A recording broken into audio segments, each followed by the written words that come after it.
बिस्मिल्लाहिर्रहमानिर्रहीम। अस्सलाम वालेकुम। आप सबको टेक्निकल एनालिसिस की कोर्स की 9th क्लास के अंदर सबको मोस्ट वेलकम है जनाब। जैसे प्रीवियस क्लास के अंदर हमने स्टडी की थी टेक्निकल इंडिकेटर्स, उनमें जो फर्स्ट हमने इंडिकेटर जो टेस्ट किया था, चेक किया था, पढ़ा था, वो था जनाब बोलिंजर बैंड। सेकंड था RSI relative strength of index. Third था जनाब MACD moving averages, convergences and divergences. अच्छा जनाब, आज जो हम टेक्निकल इंडिकेटर स्टडी करेंगे उनमें हमारे पास जो नंबर 1 पे आएगा जनाब, वो आएगा मूविंग एवरेज। तो मूविंग एवरेज जनाब, जैसा कि आप समझ चुके हैं कि मूविंग एवरेज का मतलब क्या होता है कि आप किसी भी चीज़ का एवरेज निकाल रहे हैं। एवरेज निकालने को कहते हैं मूविंग एवरेज। जैसे फॉर एग्ज़ाम्पल किसी चीज़ की प्राइस जो है जनाब, जैसे कि आप समझें कि आपके पास 5 मोबाइल हैं, एक मोबाइल की कीमत 1000 है और दूसरे मोबाइल की कीमत आपके पास 1500 है और तीसरे मोबाइल की कीमत आपके पास 2000 है। ठीक है जनाब। तो टोटल आपके पास 3 मोबाइल हैं और तीनों की जो क्वांटिटी है आपके पास, वो 3 मोबाइल हैं और तीनों की जो प्राइस है जनाब वो डिफरेंट है। किसी की 1000, किसी की 1500, किसी की 2000 है। तो अगर मैं कहूँ कि भाई आपको पर मोबाइल की एवरेज कॉस्ट कितने की पड़ी, तो आप क्या करेंगे, इन तीनों को पहले जो प्राइस है उनको आप जमा करेंगे। तो कितनी प्राइस बनती है जनाब? ये प्राइस बनती है टोटल 4500। 4500 टोटल आपके पास प्राइस बन गई। अब टोटल 5000 को क्या करेंगे आप, 5000 को आप डिवाइड करेंगे 3 की क्वांटिटी से।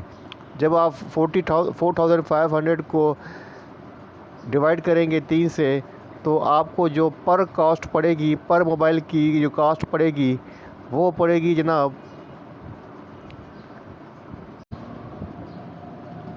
जो कॉस्ट पड़ेगी पर मोबाइल की 1680 की पड़ेगी। इसे कहते हैं जनाब एवरेज निकालना।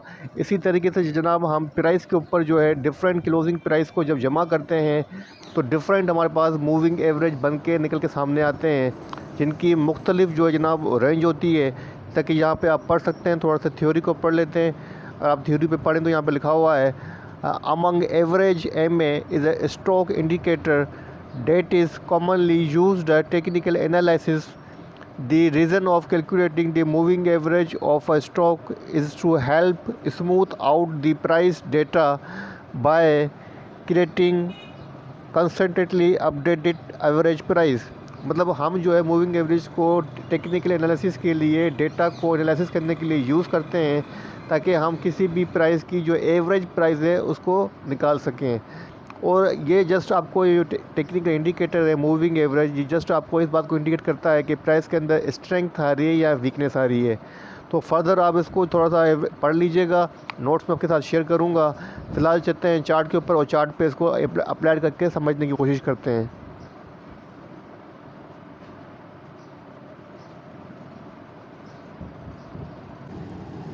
जनाब आपके पास KAC 100 मिनट्स का डेली चार्ट ओपन है आपके सामने, और यहाँ पे आप जाएंगे इंडिकेटर्स के अंदर और वहाँ पे सर्च करेंगे मूविंग एवरेजेस। आप जैसे ही मूविंग एवरेजेस लिखेंगे तो आपके सामने मूविंग एवरेज लिखा हुआ आ जाएगा।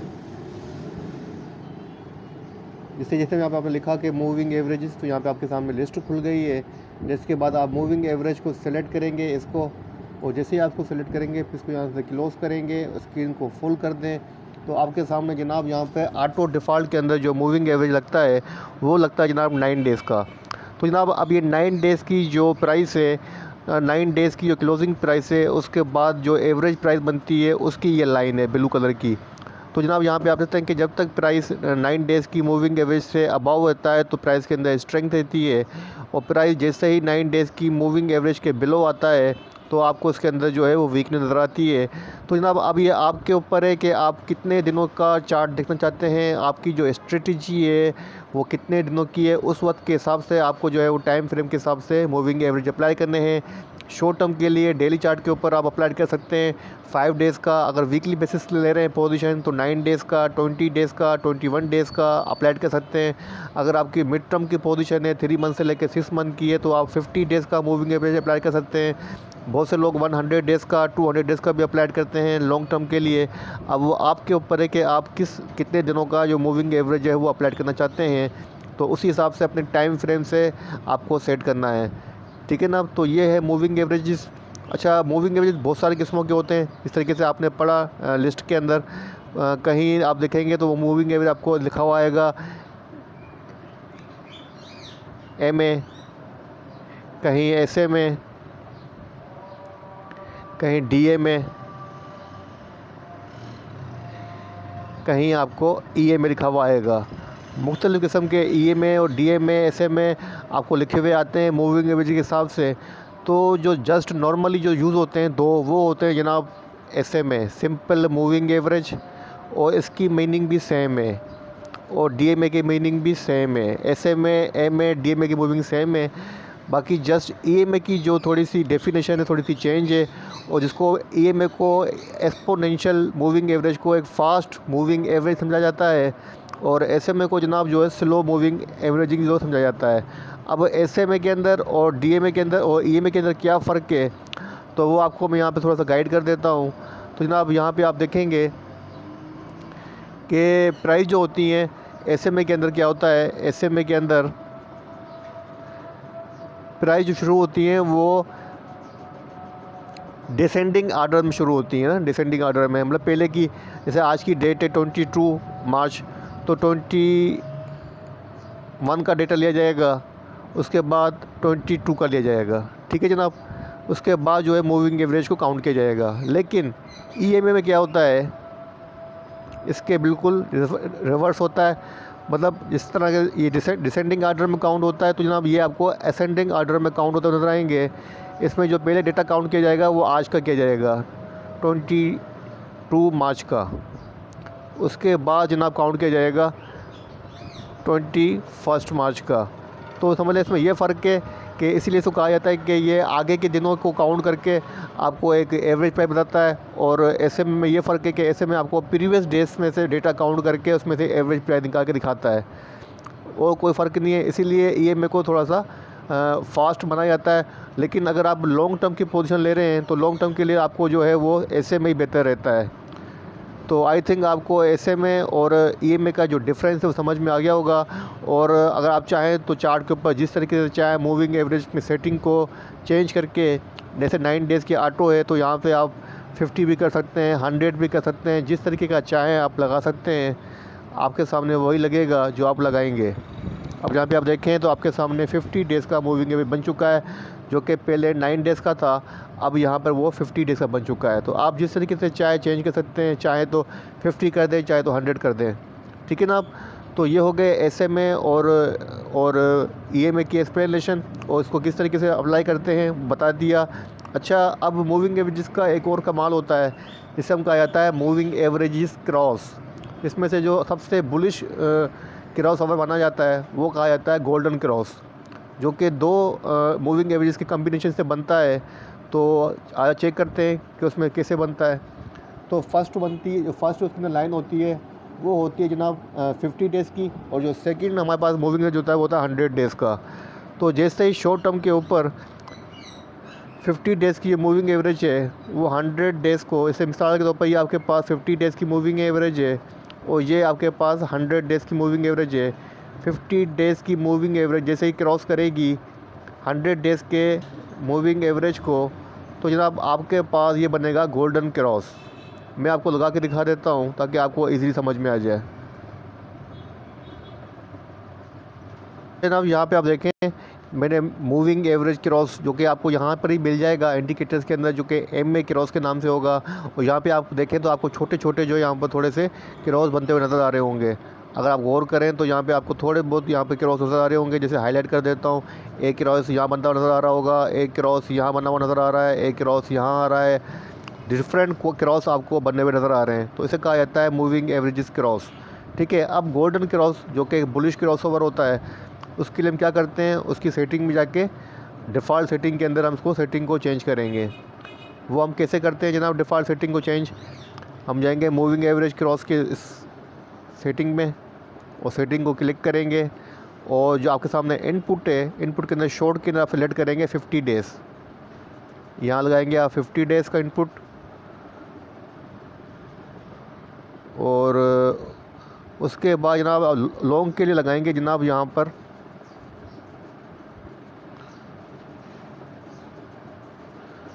लॉन्ग पे आप अप्लाई करेंगे 100 डेज़।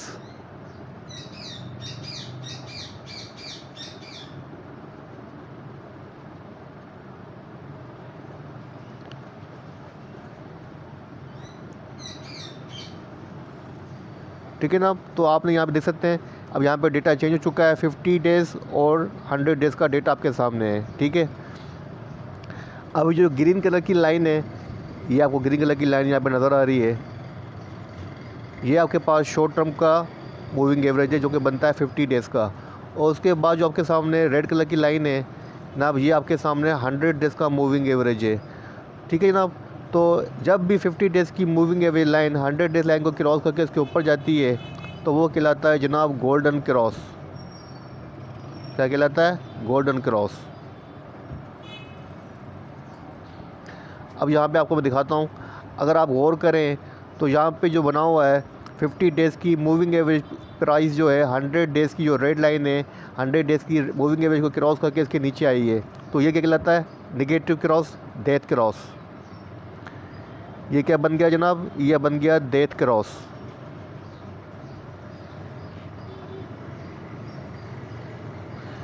ठीक है ना। तो इसके अपोजिट होता है गोल्डन क्रॉस के। जब भी जनाब 50 डेज़ की मूविंग एवरेज 100 डेज़ के प्राइस को क्रॉस इसके नीचे आएगी तो हम उसको कहेंगे ये डेथ क्रॉस है और यहाँ पे आपको सेलिंग करनी चाहिए। और जैसा कि चार्ट के ऊपर आपको नज़र आ रहा होगा, जैसे ही क्रॉस जनरेट हुआ है तो प्राइस आपको कंटिन्यू आपको डाउनवर्ड की तरफ नज़र आ रही है और आपको एक नया डाउनवर्ड होता हुआ नज़र आ रहा होगा। ठीक है ना। तो आप देखते हैं कि जनाब बुलिश क्रॉस ओवर कहीं जनरेट हुआ है तो आपको इंडिकेट कर देता हूँ। तो जनाब यहाँ पे आप देखें तो बुलिश क्रॉस ओवर जनरेट हुआ है। मैं चार्ट को थोड़ा सा जूम कर देता हूँ।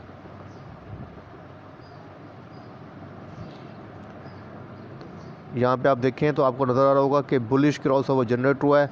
50 डेज़ की जो मूविंग एवरेज प्राइस लाइन है उसने जनाब 100 डेज़ की जो मूविंग एवरेज लाइन है उसको क्रॉस किया है और यहाँ से आप देखें प्राइस आपको एक अपवार्ड नज़र आ रहा है। तो आपको समझ में आ गया होगा डेथ क्रॉस किसे कहते हैं और गोल्डन क्रॉस किसे कहते हैं। जब भी शॉर्ट टर्म की प्राइस लाइन लॉन्ग टर्म की प्राइस लाइन को क्रॉस करके उसके ऊपर जाएगी तो वो कहलाएगा गोल्डन क्रॉस जो कि बुलिश क्रॉस ओवर है। और जैसे ही जनाब शॉर्ट टर्म की cross moving average line 100 days के या लॉन्ग टर्म के मूविंग एवरेज क्रॉस करके इसके नीचे आएगी तो वो कहलाएगा डेथ क्रॉस। अच्छा ना, मूविंग एवरेज के बाद जो हमारा सेकंड जो टेक्निकल इंडिकेटर है वो है जनाब स्टोकेस्टिक। इसको जनाब एसओ भी कहा जाता है जो कि एक ऑस्किलेटर है। और थोड़ी सी इसकी डेफिनेशन पढ़ लेते हैं। लिखा हुआ कि it was developed by George C Lane in the late 1950s। Stochastic oscillator is a momentum indicator. ये कि मोमेंटम इंडिकेटर है जो कि आपको स्पीड बताता है कंपेरिजनिंग a particular closing price of security to a range of price move a certain period time। मतलब ये जो स्टोकेस्टिक है ना, ये आपको जो है प्राइस की मोमेंटम बताता है कि मोमेंटम के अंदर कितनी स्पीड है, उसके अंदर कितनी तेज़ी है। जैसे गाड़ी की स्पीड होती है 100, 120, 140, इसी तरीके से जनाब ये भी आपको प्राइस की जो मोमेंटम होती है, अगर प्राइस कोई तेज़ी से स्पीड से जा रही है, कोई ऐसे जा रही है, कोई ऐसे जा रही है, कोई ऐसे जा रही है, कोई यूँ जा रही है स्पीड से, तो मतलब ये आपको स्पीड दिखाता है कि प्राइस के अंदर कितनी स्पीड है, स्लो है या लेट है। जस्ट मोमेंटम की जो स्पीड है आपको वो इंडिकेट करता है स्टोकेस्टिक। अच्छा, स्टोकेस्टिक की जनाब भी रेंज होती है आरएसआई की तरह। और यहाँ पे आप कह सकते हैं इसकी दो रेंज होती हैं, एक होती है ये रेंज अपर लिमिट, एक होती है लो रेंज। और यहाँ पे आप कह सकते हैं 0 से स्टार्ट होती है और 100 तक इसकी जो रेंज होती है आरएसआई की तरह। और यहाँ पे आप कह सकते हैं कि 80 से अबाव ओवर बाउट होता है। और यहाँ पे आप कह सकते हैं कि 20 के बिलो ये जनाब ओवरसोल्ड होता है आरएसआई की तरह। आरएसआई के अंदर स्टोकेस्टिक के अंदर बिल्कुल सेम रेंज रहती है।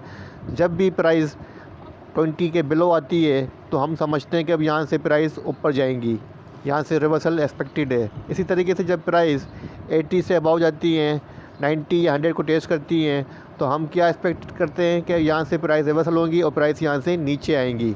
आई थिंक आपको कॉन्सेप्ट क्लियर हो गया स्टोकेस्टिक का। आप चलते हैं जनाब चार्ट के ऊपर इसको लगा के आपको समझाने की कोशिश करता हूँ। जनाब यहाँ पर मैंने KSE 100 डेज़ के डेली चार्ट के ऊपर स्टोकेस्टिक को अप्लाइड किया है।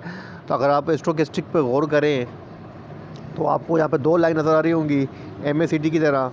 एक है जनाब ब्लू कलर की लाइन जो कि कहलाती है स्टोकेस्टिक लाइन, और जो सेकंड लाइन जनाब सिग्नल लाइन जो कि रेड कलर की है। तो जब भी जनाब इसके अंदर भी बुलिश क्रॉसओवर बनता है, यहाँ पे आप देखें तो आपको बुलिश क्रॉसओवर बनता हुआ नज़र आ रहा होगा कि प्राइस ने जनाब जैसे ही यहाँ पे क्रॉस किया है तो प्राइस ऊपर गई है, और प्राइस ने जैसे ही सिग्नल लाइन को क्रॉस करके नीचे आया है तो यहाँ पे आपको प्राइस डाउनवर्ड नज़र आएंगी। मतलब यहाँ पे देखें आपको मुख्तलिफ़ किस्म के क्रॉस ओवर बनते हुए नज़र आ रहे होंगे।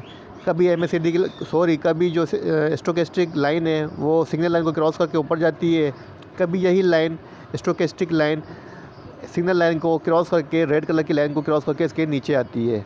तो दोनों चीज़ें होती हैं, ऊपर जाती है तो बुलिश क्रॉस ओवर है MACD की तरह, अगर नीचे आती है तो ये बेरिश क्रॉस ओवर है। अच्छा जनाब, अब यहाँ पे आप देखें, अगर आप गौर करें तो यहाँ पे आपको नज़र आ रहा होगा कि इसकी रेंज बिल्कुल ओवर सोल्ड और ओवर बाउट की तरह है, और ये आपको जो बिल्कुल एग्जैक्ट काम करेगा और प्रॉपर तरीके से काम करेगा वो करेगा एक रेंज बाउंड पोजीशन के अंदर। अगर प्राइस की पोजीशन रेंज बाउंड है तो ये आपको बहुत अच्छी तरीके से काम करके दिखाएगा। ये रेंज होगी नीचे की आपके लिए बाइंग एंट्री लेवल होगा, और ये ऊपर का जो लेवल होगा ये आपके पास एग्जैक्ट लेवल होगा। ठीक है ना। तो ये होती है स्टोकेस्टिक RSI, और इसकी जो रेंज होती है बिल्कुल वही होती है। अगर ओवर बाउट है तो आपको सेल करनी है, ओवर सोल्ड है तो आपको ये बाइंग का इंडिकेटर देता है, बाइंग का सिग्नल देता है। और यहाँ पे आप देख सकते हैं कि कितने अच्छी तरीके से आपको नज़र आ रहा होगा कि यहाँ पे आप देखें कि जैसे ही प्राइस ऊपर जाती है, प्राइस यहाँ से ऊपर गई है तो यहाँ पर ये आपको सिग्नल लाइन को क्रॉस करके नीचे आ रही है स्टोकेस्टिक, यहाँ पे आपको जो सेल सिग्नल मिल रहा है। और फिर प्राइस जैसे ही नीचे आती हैं, यहाँ पे आप देखें प्राइस नीचे आई है तो यहाँ पे आप देखें कि स्टोकेस्टिक के अंदर बुलिश क्रॉस ओवर जनरेट हुआ और प्राइस अगेन यहाँ से आपको ऊपर जाती नज़र आई, तो यहाँ पर भी प्राइस के अंदर जो है आपको अपवर्ड नज़र आया। तो सेम बिल्कुल MACD की तरह यह आपको जो है वो सिग्नल देता है सेल के और बाई के, और इसके अंदर भी वही सेम जो जनाब वो हेड-इन डाइवर्जेंसेस होती हैं, ताकि हम पढ़ चुके हैं कि RSI की जो हेड-इन डाइवर्जेंसेस होती हैं, तो बिल्कुल सेम इसी की तरह आपको जो वो हेड-इन डाइवर्जेंसेस जो होती हैं वो इसके अंदर सर्च करनी होती हैं, जो कि बहुत इंपॉर्टेंट होती हैं, जो कि आपको बता देती हैं कि प्राइस कहाँ से कहाँ मूव करने वाली है। ठीक है जनाब, हेड-इन डाइवर्जेंसेस। तो आपको क्या करना है जनाब, उसके लिए सबसे पहले आपको फोकस करना है कि प्राइस वो आपको किस तरह समझेंगे, हेड-इन डाइवर्जेंसेस को कैसे होती हैं। तो ऐसे होती है जनाब कि देखें, मिसाल के तौर पर स्टोकेस्टिक प्राइस जो होती है चार्ट के ऊपर यूँ जा रही है, जैसे यहाँ पे ऊपर नज़र आ रही है। ठीक है, यहाँ पे आपको देखें तो एक बुलिश मोमेंटम है, तो यहाँ पे आप देखेंगे जब स्टोकेस्टिक होगी उसका जो क्रॉस ओवर होगा या जो उसकी मोमेंटम होगी वो इसके अपोजिट होगी, वो यूँ होगी, वो आप जो ट्रेंड को जो होगा प्राइस एक्शन को इसको फॉलो नहीं कर रही होगी, वो इसके अगेंस्ट नीचे मूव कर रही होगी। तो इसे हम कहते हैं डाइवर्जेंसेस, जो कि हेड-इन डाइवर्जेंसेस होती हैं, काफ़ी फोकस करनी पड़ती हैं। RSI में आपको मैं काफ़ी डिटेल में समझा चुका हूँ, तो उसी को पढ़िएगा देखिएगा तो आपको समझ में आ जाएंगी। ठीक है ना। तो यहीं पे स्टोकेस्टिक को क्लोज़ करते हैं। अब चलते हैं हमारे नेक्स्ट इंडिकेटर की तरफ। अच्छा ना, हमारा जो नेक्स्ट इंडिकेटर है वो पिवट पॉइंट्स है, तो थोड़ी सी इसकी डेफिनेशन पढ़ लेते हैं, फिर आप इसके नोट पढ़ लीजिएगा। Pivot points are important price points are technical chart from where price might take as a reversal. This pivot point itself was simply the average of the intraday high and low and the closing price from the previous trading day. On the subsequent day, trading above the pivot point is thought to indicate ongoing bullish sentiment, while trading below the pivot point indicate bearish sentiment. तो जनाब देखें, ये जो pivot point होता है ये भी आपको मूविंग एवरेज की तरह एक एवरेज प्राइस निकाल के दिखाता है। इसमें हम क्या करते हैं, हम 3 प्राइस उठाते हैं। फर्स्ट कौन सी प्राइस उठाते हैं जनाब, डे का हाई, डे का आप हाई उठाएंगे। मिसाल के तौर पर आपको आज का कल की हाई उठाएंगे, कल की हाई प्राइस। ठीक है, और कल का लो, उसके बाद क्लोजिंग, ये 3 प्राइस आप उठाएंगे, तीनों को सब जमा करेंगे। मिसाल के तौर पर कल का जो हाई था वो था 16 और लो था जनाब 14 और क्लोजिंग हुई है 15। ठीक है ना। अगर हम तीनों को सब करेंगे तो हमारे पास जो प्राइस आएगी वो आएगी जनाब 45। और 45 को अगर हम 3 से डिवाइड करेंगे, क्योंकि हमने 3 फिगर उठाई हैं हाई लो क्लोजिंग, तो 3 से ही डिवाइड करेंगे। जब 3 से डिवाइड करेंगे तो हमारे पास जो एवरेज पिवट पॉइंट बन के आएगा वो कहलाएगा 15। मतलब आपके पास जो 15 का जनाब जो प्राइस है वो आपके पास जनाब ये आपके पास पिवट पॉइंट है, इसको हम कहते हैं पिवट। मतलब हाई लो क्लोजिंग तीनों प्राइस को सम करना है, सब करना है, उसके बाद इनको तीनों को डिवाइड करना है 3 से, फिर जो प्राइस बन के आएगी उसको आपको जो है जनाब जो प्राइस बन के आए उसको डिवाइड करना है 3 से, फिर जो प्राइस आपके सामने आए जैसे 15 की आई है ये आपके पास पिवट होता है। किसी भी स्टॉक की प्राइस, किसी भी इंडेक्स की प्राइस अगर पिवट से नीचे है तो आपको क्या कैलकुलेट करना है कि प्राइस के अंदर स्ट्रेंथ है, बुलिश मोमेंटम है और सॉरी बेरिश मोमेंटम है। अगर प्राइस पिवट से ऊपर है तो आपको क्या समझना है, बुलिश मोमेंटम है। ठीक है ना। मैं आपको थोड़ा सा और मज़ीद गाइड कर देता हूँ और इसको चार्ट पे कैसे लगाते हैं वो भी बता देता हूँ। अच्छा ना, चार्ट पे लगाने से पहले यहाँ पे आपको मैं फार्मूला दिखा देता हूँ। यहाँ पे आप देखें इन्होंने फार्मूला बता दिया है कि किस तरीके से आप सपोर्ट और रेजिस्टेंस निकाल सकते हैं। बाद औक़ात ऐसा होता है कि मुझे याद आया कि अभी अच्छा हुआ जहन में आ गया, तो आपने एक दफ़ा पूछा था कि मिसाल के तौर पर फॉर एग्ज़ाम्पल प्राइस जो है यूँ मूवमेंट प्राइस जो होती हैं किसी भी स्टॉक की प्राइस अपना नया हाई पोस्ट कर रही हैं और यहाँ अपना हाई पोस्ट कर दिया है। अब आपके पास प्रीवियस डेटा ही नहीं है, प्रीवियस मतलब यहाँ पर कोई डेटा ही नहीं है या कुछ है ही नहीं, तो आप सपोर्ट रेजिस्टेंस को कैसे काउंट करेंगे। तो अब आपको क्या करना है, पिवट की मदद से आप जो भी इसका हाई है, मिसाल के तौर पर जो इसका हाई पॉइंट है इसको कैलकुलेट करेंगे और उसके बाद जो इसका लो है इसको कैलकुलेट करेंगे और जहाँ भी प्राइस की क्लोजिंग हुई है, यहाँ हुई है, यहाँ हुई है, इसको ऐड करेंगे तो आपके पास कल के लिए रेजिस्टेंस निकल के आ जाएगी। बहुत अच्छा फार्मूला है और मैं आपको मज़ीद इसको एक्सप्लेन करके बता देता हूँ। मेरे पास पिवट कैलकुलेटर भी है। जनाब आपके सामने ये पिवट कैलकुलेटर ओपन हो गया है जो कि आपको इजीली प्ले स्टोर से मिल जाएगा। अब आप इसको बिल्कुल अपने मोबाइल में इंस्टॉल कर लें, ये आपके लिए बहुत ज़रूरी है। आपने सबसे फिगर कौन सी है पहले, हाई। तो हाई प्राइस मिसाल के तौर पर किसी भी स्टॉक की हम प्राइस ले लेते हैं, सपोज़ करें हम प्राइस लेते हैं ATRL की। ATRL का हाई था कल का 171, ATRL का जो लो था वो था 169 और प्राइस जो क्लोज़ हुई है जनाब वो हुई है 170 के ऊपर। ठीक है ना। तो 3 फिगर हमने डाल दी, 3 डेटा हमने डाल दिया, 171 हाई, लो 169 और क्लोजिंग 170। कैलकुलेटर को हमने ओके कर दिया। जैसे कैलकुलेटर को हमने ओके किया तो हमारे पास 3 सपोर्ट्स और 3 रेजिस्टेंस बन के सामने आ गई। यहाँ पे आप खुद देख सकते हैं। और पिवट जो बन के सामने आया है वो आया जनाब फर्स्ट 170। ठीक है ना। और प्राइस का क्लोज हुई है 170 के पास, मतलब प्राइस की जो पोजीशन है वो न्यूट्रल है, ना बुलिश है ना बेरिश है।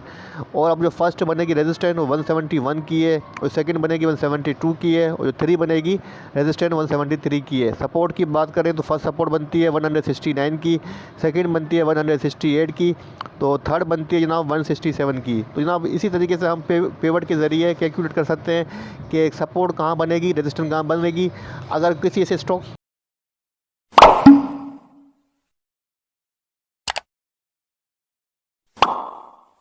जिसका डेटा प्रीवियस डेटा आपके पास मौजूद नहीं है तो यहाँ पर ये आपको बहुत काम आ सकता है सपोर्ट रेजिस्टेंस को समझने के लिए। और इसको चार्ट पे कैसे अप्लाई करते हैं मैं आपको चार्ट पे भी दिखा देता हूँ लगा के। आपके सामने KSE 100 का डेली चार्ट मौजूद है और यहाँ पर वही आप इंडिकेटर में जाएंगे और यहाँ पे आप लिखेंगे पिवट। आप जैसे ही पिवट लिखेंगे तो आपके पास पिवट इंडिकेटर जो है वो ओपन हो जाएगा।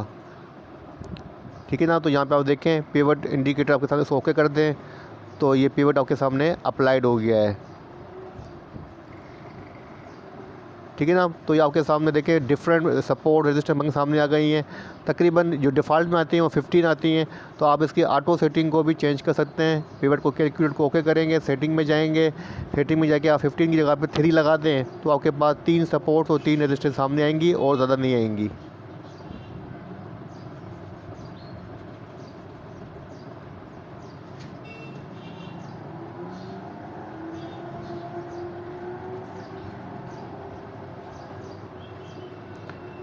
ठीक है ना। तो यहाँ पे आप देखें आपके पास जो है ये पिवट के हिसाब से सपोर्ट 1, सपोर्ट 2, सपोर्ट 3 सामने आ गई हैं। R1, R2, रेजिस्टेंस 1, रेजिस्टेंस 2 और 3 सामने आ गया है। और ये आपके पास पिवट पॉइंट भी आ गया है।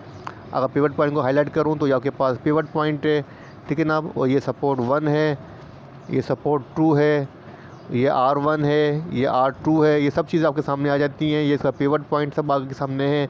आप चाहें तो इसके कलर भी चेंज कर सकते हैं सेटिंग में जाके, बहुत इजीली है। जब आप प्रैक्टिस करेंगे तो आपको समझ में आ जाएगा। तो जनाब पिवट का जो कमाल होता है वो यही होता है कि किसी भी स्टॉक की आपको स्ट्रेंथ चेक करनी है तो क्या करेंगे, अगर किसी भी स्टॉक की पिवट के बिलो क्लोजिंग हुई है तो उसके अंदर क्या है, वीकनेस है। अगर किसी भी स्टॉक की क्लोजिंग पिवट से अबाव हुई है तो उसका मतलब उसके अंदर बुलिश पोजीशन है, उसका बुलिश मोमेंटम कंटिन्यू है। तो जनाब ये थे हमारे 3 कैलकुलेटर। मैंने वीडियो बनाई है, थोड़ी समराइज़ की है और कोशिश की है कि जो लेक्चर दिया था उसको समराइज़ करके आपके सामने रख सकूं। उम्मीद करता हूँ वीडियो आपको पसंद आएगी। वीडियो पसंद आए तो लाइक कीजिएगा, दूसरों के साथ शेयर कीजिएगा। इंशाअल्लाह ताला मिलेंगे हम नेक्स्ट मीटिंग के अंदर, जो कि आज हमारी होगी वेडनेसडे को 22 मार्च को रात को 9 बजे।